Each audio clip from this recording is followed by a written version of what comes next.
Hello everyone, I'm Brian. Today I'm reacting to The False Idea of Who You Are, Alan Watts. There's a reason why I'm reacting to this one, and I'll just keep it that way. And haven't really reacted to too many Alan Watts video. I think there's a few I need to go dig them out of the coffers and find out. But anyways, let's go and get this one started.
Oh, I have to think about that one. If you don't know how you do it, is that voluntary or involuntary? Just because you don't know how to do something, that does not make it involuntarily. So long as you are choosing to do it and doing it, it is voluntary. If you are choosing not to do it and you do it, it is, well, involuntary. That's forced, actually. If you do something not knowing that you did it, that's involuntary. What if it's not forced? So there's three distinction there for me, at the very least, as far as I can tell right now. Voluntarily, whether you know how to do it or not, if you choose to do something and you do it, that's voluntary. The middle ground is if you do something and didn't know that you meant to do it, like you didn't decide to do it but you did it, that's involuntary. Now, if there's something you don't want to do but you're forced to do it, it is involuntary but forced. Because I want to distinguish between involuntary and forced. Because, example, I think this is involuntary, where in my mind I'm thinking like I'm playing soccer, kicking the ball, sorry, let me put it that way, and all of a sudden my legs kick the freaking wall while I'm sleeping in, well, not sleeping in bed, but I'm laying in bed. For some odd reason I'm kicking the ball in my head, and I kick the wall and hurt my foot, my toes. I didn't mean to kick my leg, but in my dreams, or not dreams, but in my mind, somehow I am playing soccer, and I don't know why, football. But yeah. So I'd say that's involuntary. I didn't want to kick the wall, but my mind somehow triggered the responses right. And that's my guess right now. Let's consider breathing.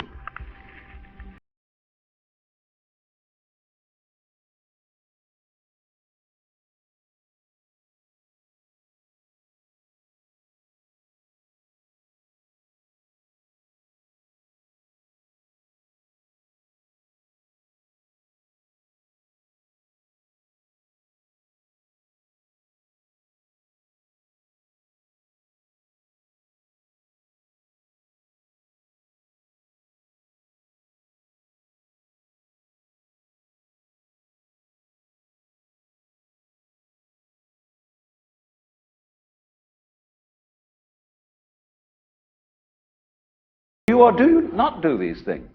Yeah, and that's a very interesting thing. So I'm pausing so much, but this is just so it's really good. And again, if you want to watch this uninterrupted, please go. You can copy my title without the react and paste it on there. And sometimes I should have it in the description, but if I do an update, it might erase the link to this video.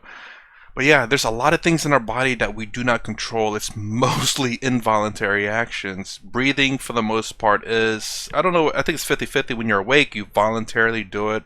Sometimes you don't think about it because it's an instinctual reaction. Your guts automatically does it. It's instinctual, I believe. Instinctual. So involuntary is probably instinctual. Yeah, instinctual.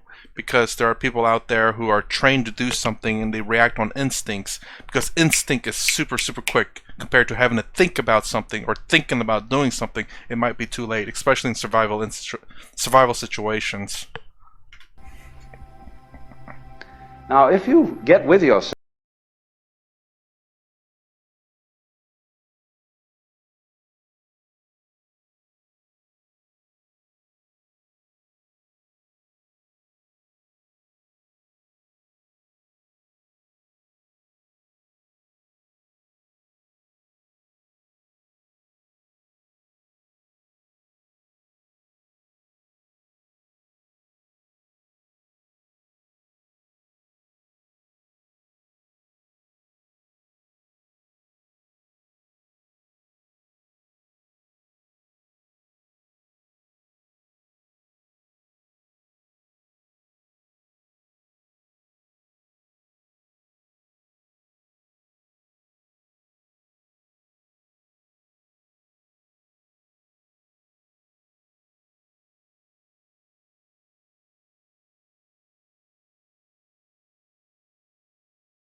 Wow. Another thing that helps click with what Sadhguru said in the last video I reacted of his about how it's really amazing when you think about most of the things in your body is involuntary. You don't, your fingers, how long they grow, how your fingernails, how much or how long they grow, your hair, whether they grow or not, and your blood circulation, all of that's not in your control. It's all, where is it? All your physical organism is one continuous process with everything else going on. But I guess there's the issue with the distinction that you still have control over your thoughts and whatnot, your ideas and whatnot. I wonder how he will link that all together. I get the fact that the rest of the body, the involuntary actions in your body, you don't have control over. Is that you? doesn't it really astonish you that you are this fantastically complex thing? And that you're doing all of this and you never had any education in how to do it? You never learned, but you're this miracle? Well,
okay. I thought of this whenever he talked about how we are all part of this organism of whatever it may be, the universe. And it made me think of the fact that it goes along the lines of you're insignificant, you're small, you're part of this larger cosmic universe thing. But I don't see that as a negative thing though. So don't think I'm thinking that as a negative. Yeah, we are that. The thing is, so I can accept facts. Let me say, I can accept facts for the way it is. In terms of what we contribute to the universe, very small amount.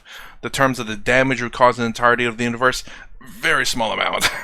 To the Earth, perhaps pretty big. But in terms of the massive universe, the scale that we're destroying it, it's negligible at best. But nonetheless, obviously we live in this planet and we should take care of it as best as we can. Within reason too, of course. Not everyone can freaking afford really expensive stuff that are very biodegradable and whatever else. But anyways, yeah, it made me think of being insignificant, which isn't necessarily far from the truth. Because if we're all part of this massive organism, we are tiny, small things in this thing. But perhaps insignificant is not the right word for it. But it's kind of the truth, I guess. But I don't look at it as a negative way. It's the truth, and that's it. Whether you want to fight that truth or not, it's all up to you. You're just fighting. Fighting against an immovable object at that point.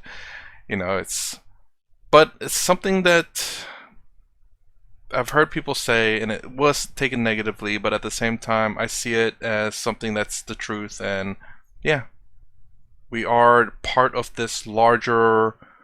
I don't know if you want to say organism of the universe, and we are a very tiny, small, minute thing of it. It can't be anything else, because otherwise it couldn't exist. So then,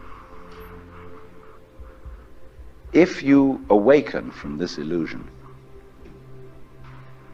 you can feel yourself not as a stranger in the world, not as something here on probation, not as something that has arrived here by fluke, but you can begin to feel your own existence as absolutely fundamental.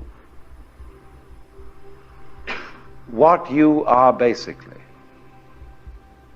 deep, deep down, far, far in, is simply the fabric and structure of existence itself. So in this idea then, everybody is fundamentally the ultimate reality. Not God in a politically kingly sense, but God in the sense of being the self, the deep down basic whatever there is. And you're all that, only you're pretending you're not.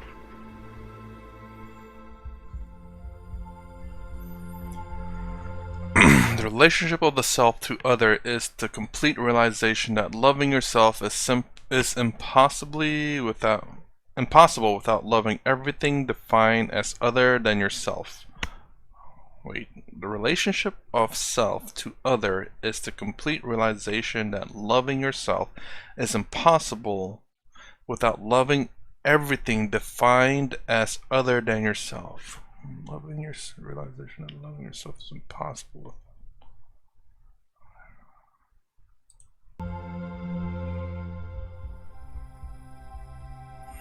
I'm guessing the meaning here is, I guess the problem with I'm wondering with this is that people who don't follow Eastern philosophy will be very perhaps difficult to understand this, or they're probably making a pretty good conclusion. But the fact that obviously for all Brahmanatman, then to love yourself is to love everything other than yourself as well. So if you love yourself, you love everything that's other than yourself. Let's see if there's anything else here.